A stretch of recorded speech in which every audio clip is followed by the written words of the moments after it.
They called me the quiet daughter, the one who didn't matter.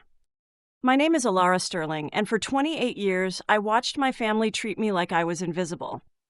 My father built a $4 billion empire, but in his eyes, I was just a girl, not worthy of the boardroom, not worthy of his legacy. My brothers? They got everything: the attention, the opportunities, the respect.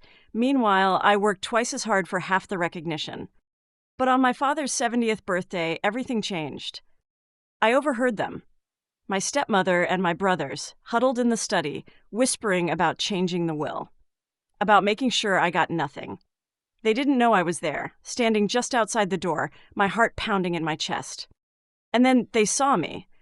What happened next, I can barely speak about. They left me for dead, literally, but I survived.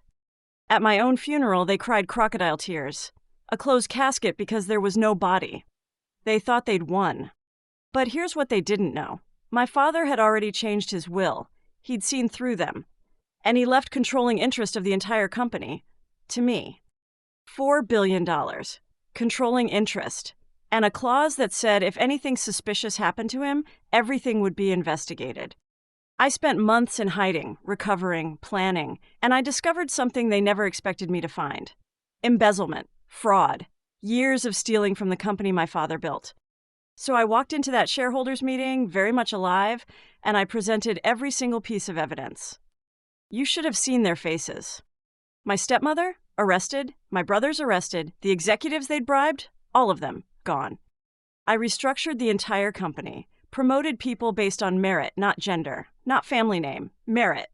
Today, that company is worth more than it ever was under their leadership. They underestimated the quiet daughter. They thought silence meant weakness. They were wrong. Sometimes the people who are overlooked, dismissed, and underestimated, we're the ones who've been watching, learning, and waiting for our moment.